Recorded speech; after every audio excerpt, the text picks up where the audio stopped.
My name is Savannah Blake. I'm 30 years old, and 3 weeks ago, my own family locked the door in my face. I stood there, under the early spring rain in Portland, my hand trembling as I tried the key. Useless. Every lock had been changed. A message from my sister popped up, cold and final. "We've had enough. Don't come back." Not a single warning. No one picked up the phone. The house was gone. And so was every safety net I had. I used to call that place home. But maybe it never really was. Have you ever been treated like a stranger by your own family? Erased without explanation? If you know that feeling, leave a comment. Don't forget to like and subscribe to follow me on this journey. Because just when I thought every door had slammed shut, my grandmother had quietly left me the key. And that was when everything began. I grew up in a vintage-style mansion in Laurelhurst, Portland. A grand, elegant home where every wall had been meticulously curated by my mother as part of the Blake family image. From the outside, we were picture perfect. My mother, a successful businesswoman, my father, a chief accountant at an investment firm, and my older sister, Victoria, the mirror image of our mother, from her figure to the sharp eyes, always ready to measure everything against impossible standards. Me? The second daughter, naturally curly hair, sun-kissed skin that stood out in the family. I was always the flaw in that picture. I learned how to walk softly, speak quietly, and leave no trace. Victoria was 5 years older than me, and for as long as I can remember, she was the benchmark. "Watch your sister and learn," my mother would say whenever I slipped out back to paint on leaves or sew clothes for my teddy bears using napkins. You should learn confidence, learn how to speak, how to walk. Stop wasting time on nonsense. But to me, drawing was never a waste of time. I remember the day I touched a needle for the first time. I was 8, and Grandma Irene was the one who placed it in my hand. She was the only one in the family who didn't chuckle when I said I wanted to be a designer. "You know," she said gently, though there was a firmness in her eyes, "when I was your age, I was mending shirts for the whole block. If you can keep your stitches straight, sweetheart, you can build the whole world." Every afternoon after school, I'd rush home and hide away in her room. That small space on the second floor was its own universe, cluttered but overflowing with fabrics, ribbons, colorful threads, and the scent of chamomile tea she always had brewing. She called it the dream shop. The moment I stepped inside, the weight of the world melted away. "You can draw anything you want, Savannah.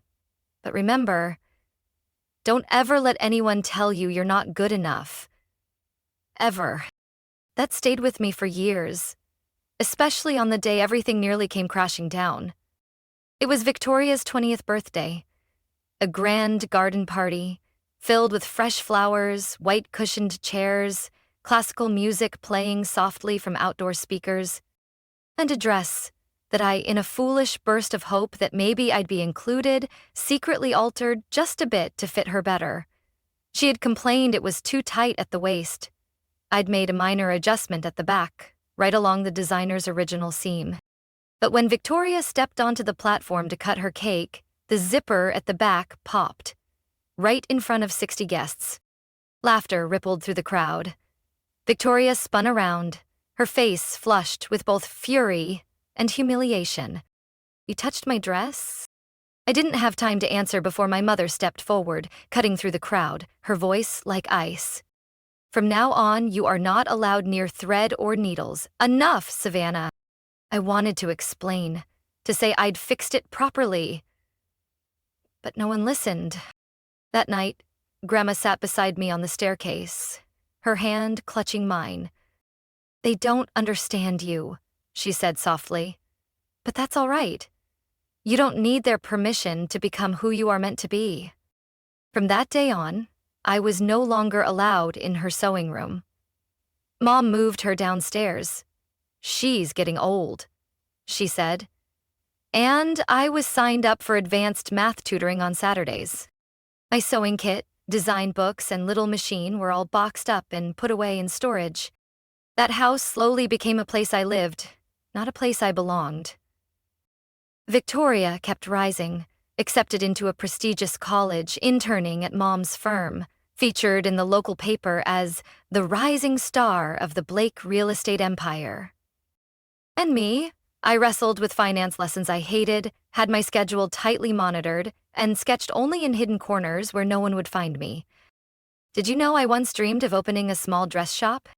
Grandma whispered one late night while I was hiding in the laundry room sketching. But I let it slip by. Had to raise kids, take care of my husband, and time passes quickly. Her gaze lifted to mine, glassy with the weight of things unsaid. But don't let it slip. You don't have to repeat my life. I held that promise close to my heart. But when she died, suddenly from a stroke one autumn morning when I was 17, everything crumbled. I didn't lose the only person who truly saw me. I lost the only space where my dreams were allowed to breathe. My mom and Victoria sold all of Grandma's things within 3 weeks. The second-floor room was turned into Victoria's new office. He asked, "What happened to Grandma's sewing machine?" Mom replied, "It was just old junk. Let it go, Savannah." I never saw it again. I didn't cry at the funeral because I knew tears wouldn't bring her back. I stood in the back, quietly gripping the last sketch we had drawn together, folded deep in my pocket. And something inside me began to shift. Quietly, without fuss, but powerfully. Like the straight stitch Grandma once taught me. Once it's sewn, you can't undo it. Unless you're ready to start all over again. I don't know when I began a new seam. I only know it led me to that day, 3 weeks ago, when the front door wouldn't open. At the edge of everything falling apart, I realized she'd already sewn a way forward for me. My grandmother, Irene Blake, passed away on a quiet Tuesday morning in early winter, just as she lived, quietly, without disturbing anyone. I remember that morning. The kitchen was dead silent. My mom was on the phone, speaking in a flat tone, and Victoria was rushing to finish her makeup for a meeting at the real estate office. I stood quietly in the doorway, watching the paramedics wheel out the stretcher, covered in a white sheet. Grandma's room, the one I used to call the dream shop, was locked up that very afternoon. "I'll call someone to clear it out," my mother said, not even looking at me as she placed the keyring on the kitchen counter. "You don't need to go in there. There's nothing left worth keeping." I stayed quiet, gripping the handle of my bag. Inside was the last unfinished sketch Grandma and I had worked on, a collection inspired by the backyard garden where she once told me, "Fashion isn't just something you wear, Savannah. It's how you tell your story, without words." I thought I'd have time to finish it, but she left, taking every unfinished piece with her. A week after the funeral, I snuck back to that room. The lock had been changed. I called my mom. "I want to get Grandma's sewing box, and our sketches too." "We already cleared everything out," she replied coldly, as if talking about worthless junk. "I hired a full-service company. Don't get attached to scraps. It's time to focus on your future." "Whose future?" I asked. "The one you and Victoria planned for me?" "Watch your tone, Savannah," she snapped. "We don't have time for foolish passions. Your grandmother gave up sewing to provide for her family. What do you think she would have wanted? An unemployed granddaughter or one with a stable career?" My chest tightened like someone had grabbed my heart and squeezed. The next week, I received an acceptance letter from Oregon State University finance major. A program I hadn't even applied to. My mother explained, "Your sister helped reapply for you. The school has an internship program linked to my firm. Don't argue." I still remember the moment Victoria walked into my room holding a stack of brochures, her smile full of pride. "Don't worry. You'll get used to it. Business has a future. Doodling doesn't help anyone." "You don't understand," I said, my eyes fixed on a photo of me and Grandma cutting ribbons together. "No, Savannah. You're the one who doesn't understand." She tilted her head, voice cold. "You always think you're special. But the truth is, you're a burden if you don't learn to adapt. That line haunted me for years. I entered college feeling like I was living someone else's life. While my classmates got excited over balance sheets and ROI metrics, I doodled in the margins, sneaking off to the library to check out books on design. At night, I worked part-time at a fabric shop near campus. The owner, Nancy, a widowed woman, was the first person since Grandma to let me sew beside her. "What are you studying?" she asked one evening, as she watched me stitch a small bag from leftover fabric. "Finance," I answered, then softly added, "But I wish I were studying design." Nancy laughed, not mocking, but with empathy. "Then you're studying something you don't believe in. That always leaves a hole, Savannah." That night, I returned to the dorm with my mind spinning and my heart heavy. But from that moment on, I began saving. Every dollar from work, every bit I could cut from living expenses, to buy fabric, online sewing classes, and slowly piece back together the dream my mother and Victoria tried to bury. Still, no matter what I did, I couldn't forget the walnut wood sewing box with Grandma's name carved into it, the old foot pedal machine, or the sketch with her trembling chalk lines, thrown out like trash by my mother. I don't know when the resentment began.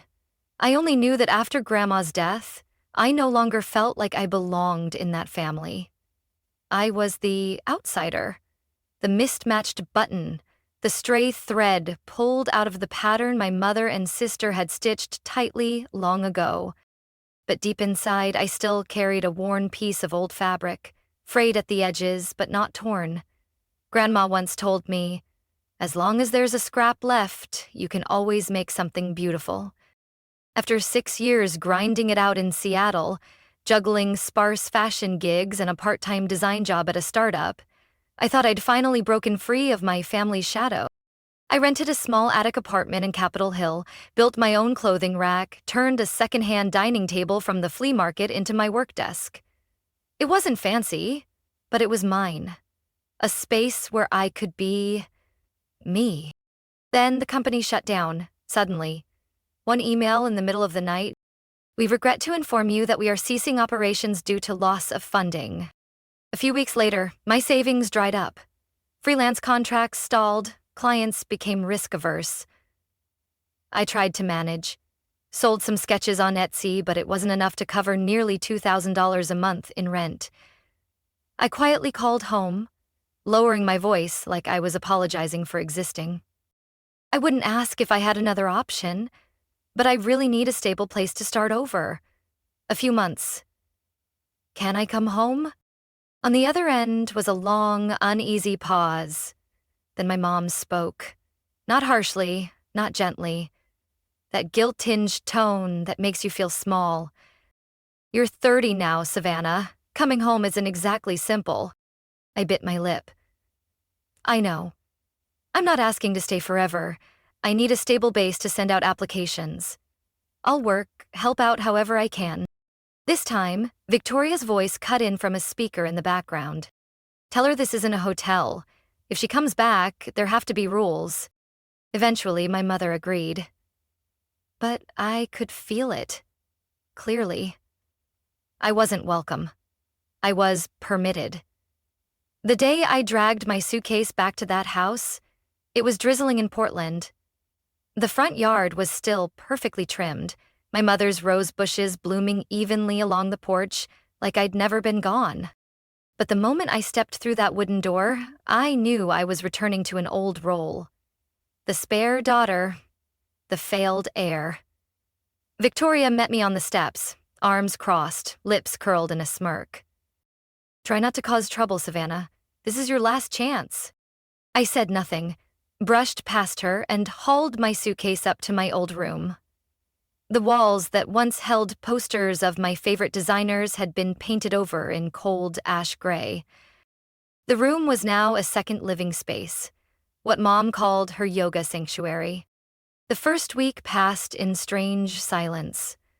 I submitted job applications, updated my resume, and squeezed in time to sketch a fall collection based on rough concepts I'd started back in Seattle.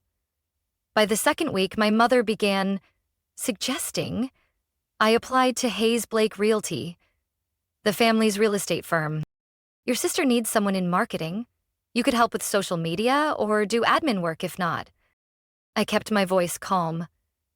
I want to find something in fashion, at least something related to design.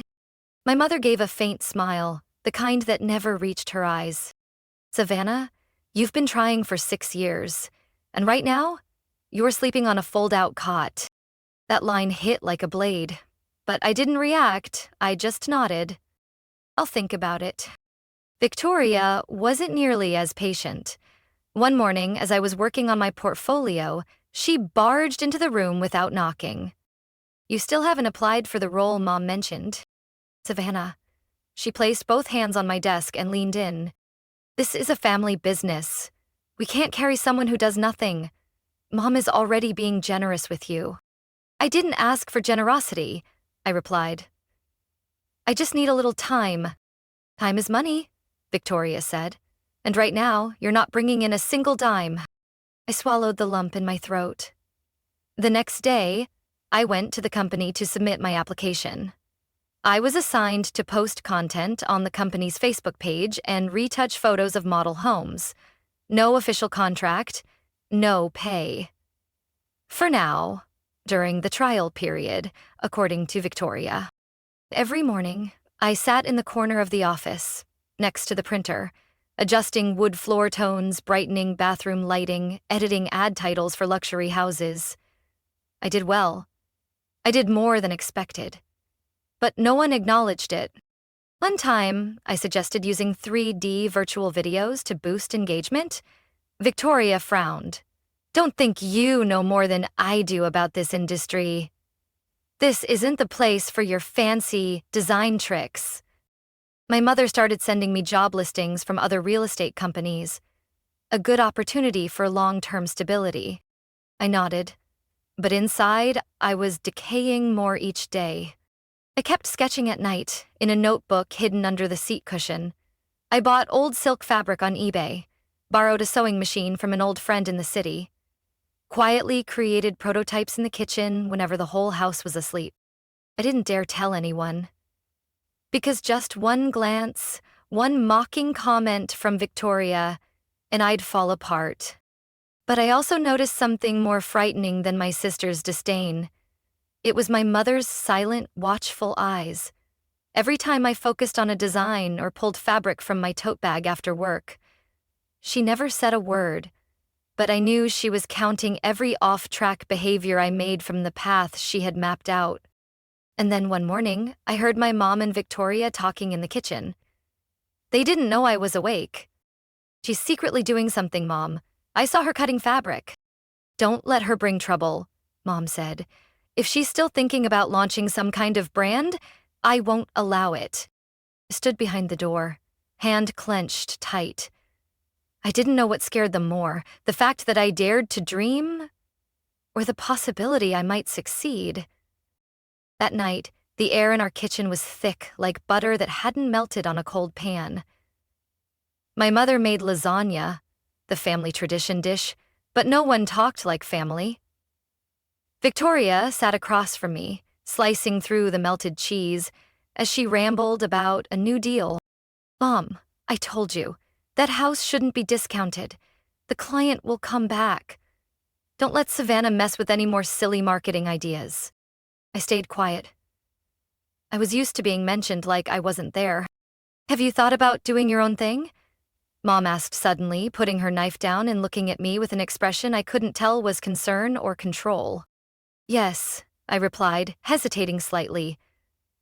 I'm trying to build a personal brand, a sustainable fashion line. I named it Irene and Thread. The moment I finished that sentence, the air seemed sucked out of the room.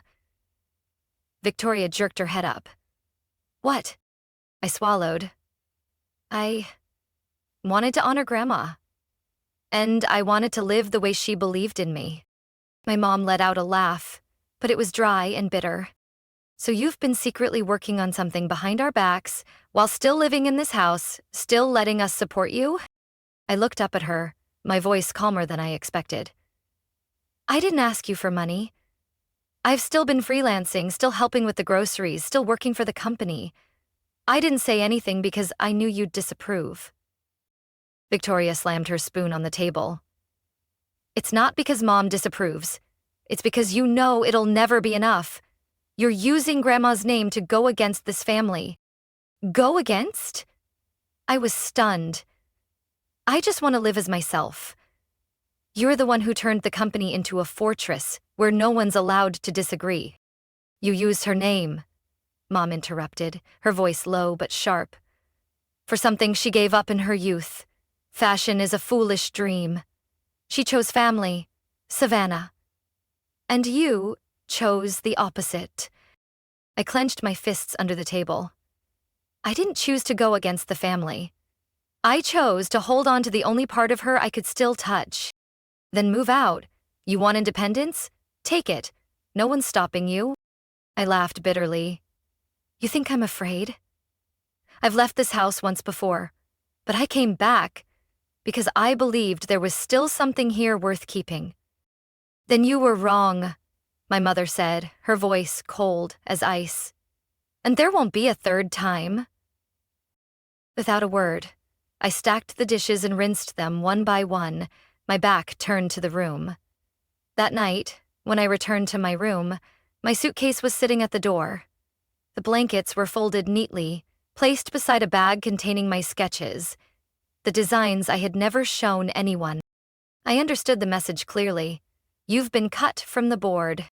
I drove around Portland all night, through dim streets where yellow lights flickered like the fading gaze of relatives.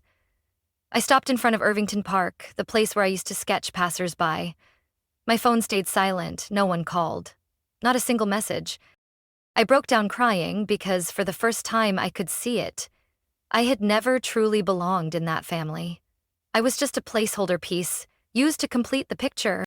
The next morning, I came back to the house to grab my phone charger and a few personal items. But all the locks had been changed. I tried all three, the front, the back, and the side door. None of them matched the keys I had used for 30 years. The air felt sharp, the silence louder than any scream. I couldn't move. I couldn't feel. Then the side gate opened. Mrs. Hartley, the neighbor who lived one house over, stepped out holding a cream-colored envelope. She was over 70, her white hair tied back, her face lined, but her eyes sharp. "Savannah," she called in a raspy voice. "I've been keeping this for a while. Irene gave it to me, told me to pass it along.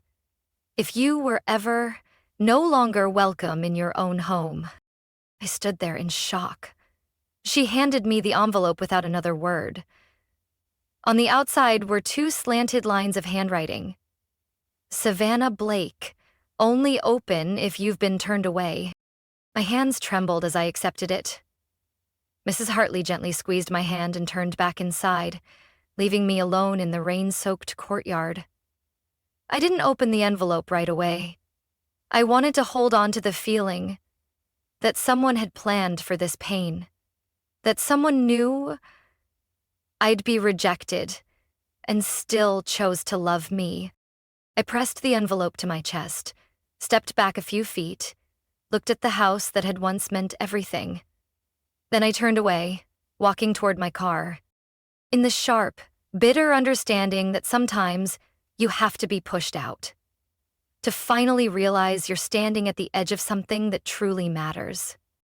It took me nearly 30 minutes to sit still in the car, my hands still clutching the envelope Mrs. Hartley had given me. My name was written on it, in slanted, shaky handwriting I recognized instantly.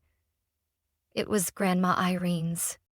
Finally, as the sun rose over the rooftops of old Portland homes, I pulled out my phone and searched for the address of Attorney Carson Wells, the name written in the note inside the envelope.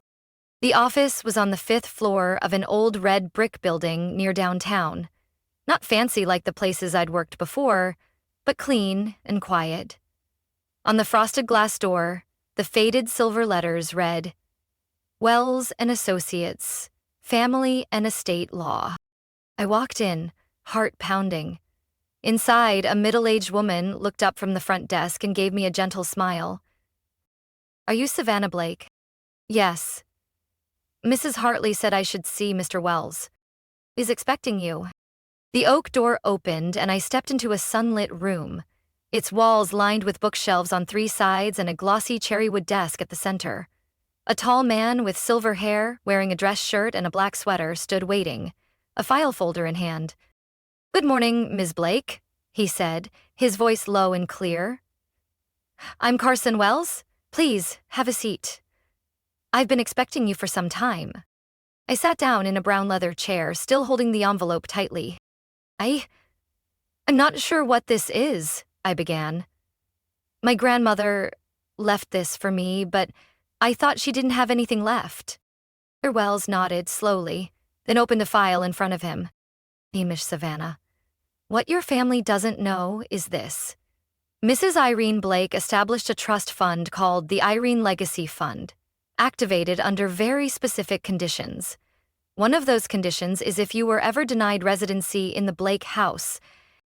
I froze. She knew this might happen? Not for certain, but she understood her daughter-in-law and older granddaughter well. She planned ahead. He pulled out a set of documents and slid them toward me. "I know this is a lot, but I want you to understand everything Mrs. Irene put in place for you." I opened the file. On the first page, the title read, "Savannah Blake, Beneficiary Portfolio." Carson pointed to each section. "First, she bought out Mr. Charles Blake's, your father's, share in the Laurel Street house 8 years ago. The transaction was executed through a proxy company to avoid detection. As a result, Mrs. Irene held 51% ownership of the house. So, they couldn't kick me out? Not legally. Unless they reached an agreement with the co-owner, and Mrs. Irene specified that you always retain legal residency rights there unless you are married or have another permanent residence." I leaned forward, disbelief flickering in every breath I took. "Second," he said, flipping to the next page, "Mrs. Irene purchased a small studio in the Alberta Arts District. The property is held under the trust and is designated solely for your use, accessible at any time." A photo of the apartment appeared. A pinewood facade, wide glass doors, a skylight. I recognized it. I used to walk past that place when I lived in Portland, always admiring it as a dream studio. I had no idea she had her eye on it. My grandmother bought that for me. Precisely. She believed you needed a creative space, free from family interference. Carson paused for a moment, his tone softening. "And third, perhaps most important, is a financial fund of $145,000 reserved specifically to support your pursuit of a career in fashion design. The only condition, the money is not to be distributed through your mother or sister." I inhaled sharply, unable to hide the emotion. I once worked 3 jobs just to afford thread. I lived on instant noodles for a week to print my sketches. Mr. Carson nodded, his eyes carrying a quiet sadness. "She knew. She followed your journey through trusted acquaintances. She couldn't step in directly, but she took action in her own way, quietly and with conviction." I covered my mouth with my hand. My chest felt tight, like something inside was being squeezed. Carson slid another envelope across the table. "I left you a personal letter, I believe. Now's the time you should read it." I opened the envelope with trembling hands. The slanted, familiar handwriting filled the page. "My dearest Savannah, if you are reading this, things may not be easy right now. I always hoped the faults in this family wouldn't fall on your shoulders. But if they did, I want you to know one thing. You are not alone. You have always been the smallest light, and the strongest one, in a house that only loved chandeliers and gold-plated business cards. You were the quiet thread, mending what they never saw torn. The studio is for you to breathe. The fund is so you never have to kneel just to live as yourself. And the house? That's something no one is allowed to take from you again. Use what I left not for revenge, but to move forward, in freedom, just as you once promised me. You will design your own world. Forever loving you. Grandma, Irene. I read it again and again, the tears falling uncontrollably. Through the darkest years of my life, she had been there, still thinking of me, still believing in me. And now, when I was on the verge of losing everything, she had already opened the door, not with words, but with action. I looked up at Carson Wells, the loyal attorney of the most quietly powerful woman I'd ever known. What do I need to do now? You don't need to do anything right away, he said, but if you choose to rise, your grandmother already prepared everything you'll need. I thought I had steeled myself for every possibility, disdain, exclusion, even disownment. But when Mr. Carson Wells opened another thick file and placed it gently on the desk, I realized the deepest pain is the betrayal you never saw coming. He pulled out the pages, one by one. Each one struck silently at the fragile trust still clinging inside me. These are statements of all transactions related to the Irene Legacy Fund over the past 5 years, he said, voice steady as ever. As you can see, a total of $79,438 has been withdrawn for unauthorized purposes. I glanced at the transaction notes. Front entrance remodeling, $12,500. Full floor heating installation, $9,800. Mercedes GLC 300 upgrade, registered to Victoria Blake, $6,200. Master suite renovation, $18,000. The rest were minor expenses: patio tiling, imported Italian chandeliers, automatic irrigation systems. I gripped the edge of the desk, barely breathing. How? How could they withdraw money from the fund? Mr. Carson flipped over another sheet. This time, a scanned copy of a power of attorney agreement. Mrs. Irene, as you know, didn't trust her daughter-in-law or older granddaughter. But when setting up the fund, she still listed them as co-managers, thinking it would be more convenient for procedural reasons. However, a few months after her passing, they submitted a document to my office. He paused, pushing a faded contract across the desk. Bearing your signature, authorizing full fund control transfer to Victoria. I stared at the paper. My name was there, typed in clear block letters. But the signature... God. I stood up abruptly. That's not my signature. We know, Carson said calmly. I suspected from the beginning, but without a formal investigation request, we couldn't take action. Until Mrs. Hartley gave you that envelope. I collapsed back into the chair, eyes burning. They forged my signature? To seize fund control? Exactly. And because they were family, sharing your residence, the bank raised no flags.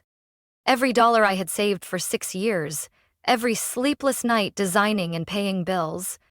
Meanwhile, my own blood used my grandmother's gift to install heated floors and upgrade a luxury car. I laughed bitterly through the tears. I used to clean the backyard in winter with torn gloves, because I thought I needed to show gratitude for being allowed home. Carson's voice softened. You don't owe them anything, Savannah. They're the ones breaking the law, and more importantly, violating the trust your grandmother placed in them. I wiped my face with the back of my hand. What about the house title? The title was updated by Mrs. Irene after she bought your father Charles's share, but after her passing, Victoria submitted a request to transfer ownership to your mother, claiming there was no clear will left behind. But she left a trust, I objected. Exactly, and we have the notarized copy. However, Victoria submitted another version, one that shows signs of being altered. My breathing quickened. They didn't just take the money. They're trying to erase every trace of her. Carson nodded slightly. And erase you? I didn't know how long I had been sitting there. I only remember that when I finally looked up, the late afternoon sun was casting a golden glow across the bookshelf behind him. I saw the light fall on the file labeled Irene Legacy Fund. And I thought of her, sitting by her sewing table, hands unsteady but her eyes always firm. I opened the letter she'd written again, my hands trembling slightly. I reread that one line over and over, as if it were the only light in a storm. Carson spoke gently. I know this is a lot, but now, if you're ready, we can take action. My grandmother placed her trust in me, and now I won't let that be tossed aside like a forgotten sketch in a drawer. Carson smiled softly. For the first time during our meeting. Then we begin with the first step, restoring the truth. The meeting was set for Thursday at 10 a.m. at Mr. Carson Wells's office. I arrived 30 minutes early, my chest heavy as stone, but my steps oddly steady. I wore a white button-down shirt, buttoned all the way to the top, and tied my hair back the way Irene used to do whenever she attended school board meetings. Mr. Carson and his associate, Miriam, a gray-haired attorney with a voice sharp as steel, were already prepared. A financial advisor was also present, seated at the head of the table, with a stack of documents filled with figures and indexes. Right at 10 a.m., the door opened. Victoria entered first, wearing a tight designer dress as if this were a corporate interview and not a legal confrontation. Her eyes were cold, but she looked momentarily startled when she saw me already seated. My mother came in next, heavily made up, wearing the same perfume she'd used since I was a child. She didn't look at me. My father entered last, quiet as a shadow. He nodded at Carson, then sat down without meeting my eyes. Not once. We were positioned on opposite sides of the table. They claimed one side, I took the other, flanked by the attorneys. No one spoke for the first 10 seconds. And then Carson began. Thank you all for coming. As stated, today's meeting is to address serious violations involving the Irene Legacy Fund and the lawful beneficiary rights of Ms. Savannah Blake. Victoria scoffed. This so-called serious violation you mentioned, I think it requires proof before making accusations. Carson's expression didn't change. He nodded at Miriam, who immediately opened a file folder and handed out copies of documents to everyone across the table. It's all in here, Miriam said plainly. Bank statements, transfer receipts, service orders misusing trust funds, and a forged signature on the fund control authorization. Victoria glanced over the paperwork, but I saw clearly how tightly her hand gripped the armrest. I didn't know anything about that signature, my mother said. Maybe it was a clerical error at the bank. I pulled out my phone and connected it to the Bluetooth speaker I had prepared. Then what about this call? I looked straight at my mother and hit play. My voice came through the speaker. I don't understand why you used that money to install floor heating, Mom. That was money Grandma left for me. And then my mother's voice, clear and firm. Your grandmother left money, but I'm the one who keeps it. And this house belongs to us. You're just borrowing a bit of gratitude, Savannah.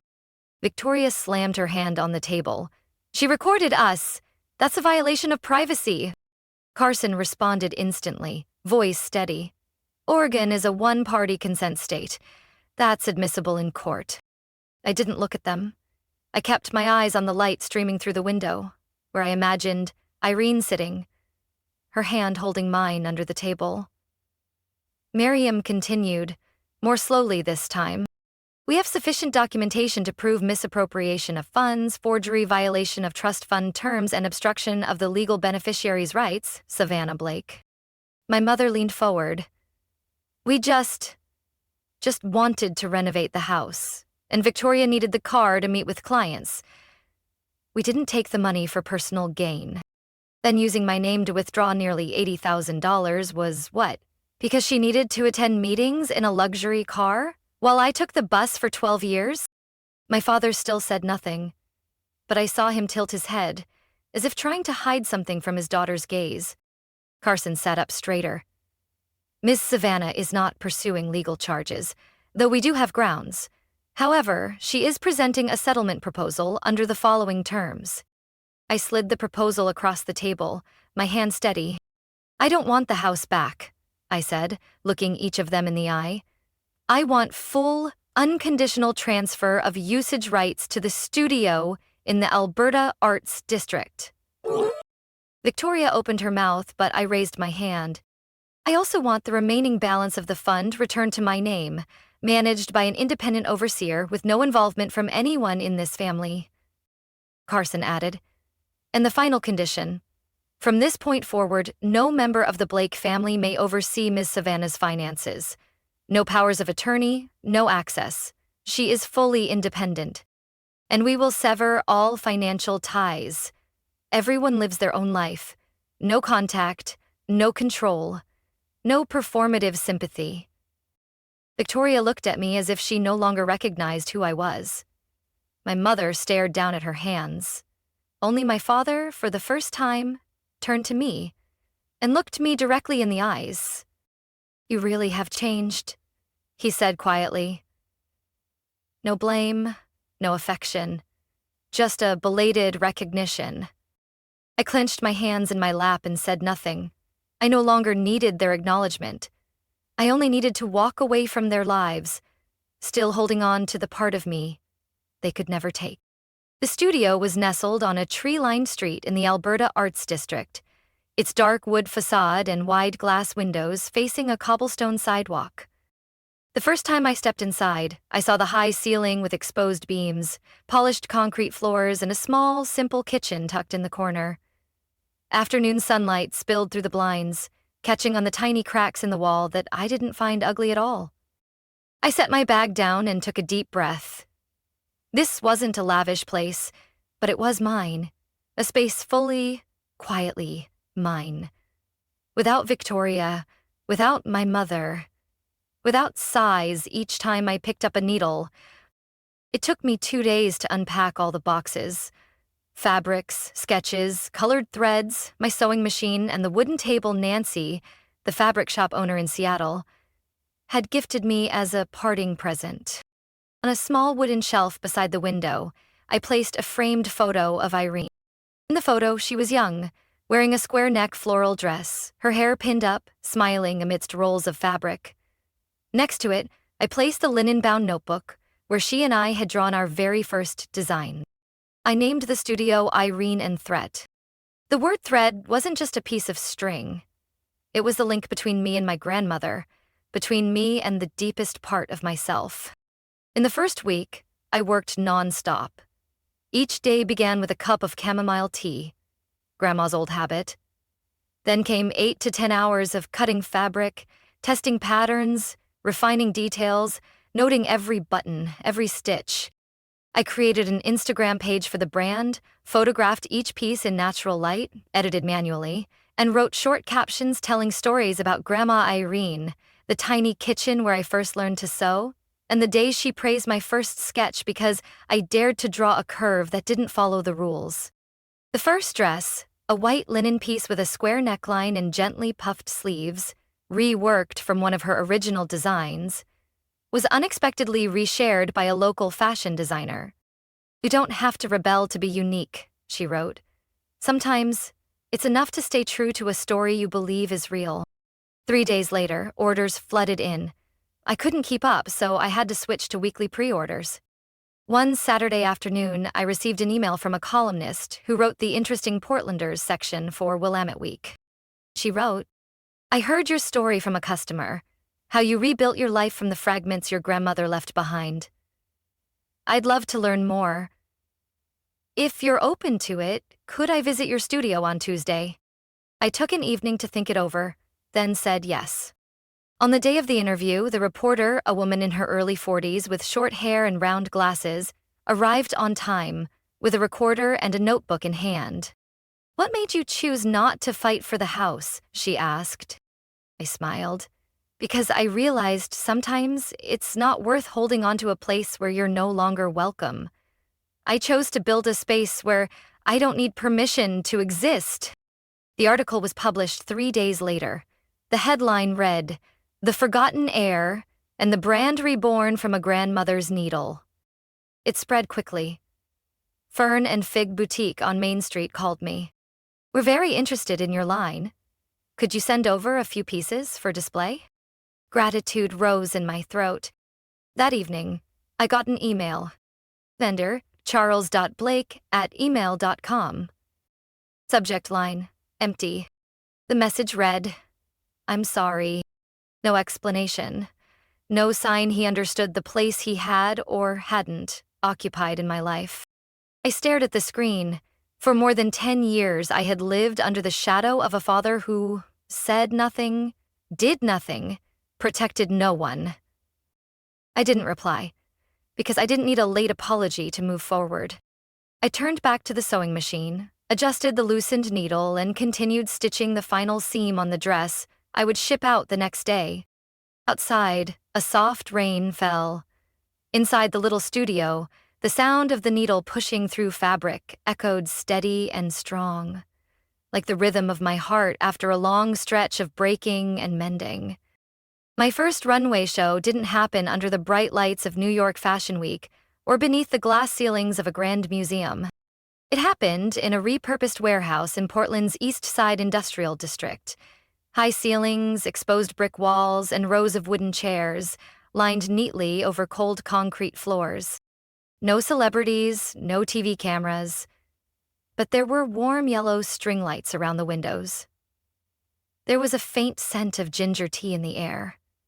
And there was a small table in the front row, where I placed a framed photo of Grandma Irene, who couldn't be there in person but somehow felt more present than anyone else in the room. When the host announced, Irene and Thread, the debut collection by Savannah Blake, the room went still for a moment. Behind the curtain, my palms trembled and my chest tightened with every beat, each one louder than the last. The collection featured 12 pieces, each dress, coat, and shirt inspired by sketches I had once drawn with her. There was a raw cotton dress with straight stitches like the ones she used to mend my sleeves when I was 8. A gray linen coat with clean, sturdy lines, reminiscent of the thin blanket she used to wrap herself in at the sewing machine in winter. And a square-necked blue dress, rebuilt from the one she wore in the old photo. When the first model stepped onto the runway and the lights hit the fabric, I heard a soft gasp from the front row. Someone whispered, "Wow," not because it was trendy, but because it touched something deeply true. As the final model exited the stage, they called me up. I walked through the applause, my heart still pounding unevenly, but my legs did not shake. For the first time in my life, I stood before a crowd not as Victoria's little sister, or the one who never followed the plan. I bowed my head slightly, then turned toward the small table with Irene's photo. "Grandma," I whispered in my heart, "I did it." After the show, people came to find me. Boutique owners asked about wholesale orders. Journalists wanted to hear the story behind the brand, and one middle-aged woman, eyes welling up, said softly, "I was pushed out of the company my own father built. Seeing you today reminded me I wasn't wrong to start again." I thanked each person, then slipped behind the curtain once the room emptied. Alone on a wooden chair, I slipped off my heels, letting my bare feet touch the floor. No one saw the tears fall when I reached into my bag and touched the note Grandma Irene once tucked into her sewing kit, the scrap of paper I always kept in my wallet. "You won't need anyone's approval if you build something worth being proud of." That night, back at the studio, I brewed a pot of chamomile tea, like always. I opened a new sketchbook, not to impress, not to reclaim anything, but because I finally remembered what it felt like to dream without permission. Because now I understood. Her legacy wasn't just the studio or the trust fund or the framed photos she left behind. It was the quiet belief that a woman can be pushed out of a family dinner, evicted from the home she grew up in, and still rise again, rebuild everything with her own hands. Have you ever felt like you were pushed out of the one place that was supposed to be the safest, your own family? My story didn't start with success. It started with a locked door and a name crossed off a list. But maybe, sometimes it's in rejection that we find the space to look back and choose to rewrite our own story. Not for anyone else, not led by anyone else, but because we finally know we are worthy of it. And what about you? Have you ever had to rise again from what felt like nothing? Have you ever carried an invisible legacy from someone you loved? A belief, a promise, or a dream left unfinished? Share your thoughts or story in the comments below. Every journey matters, and sometimes, all it takes is one person's story to help another begin to heal. If this story touched something in you, don't forget to follow the channel. There are many more stories ahead, of family, of choices, and of courage, waiting to be told.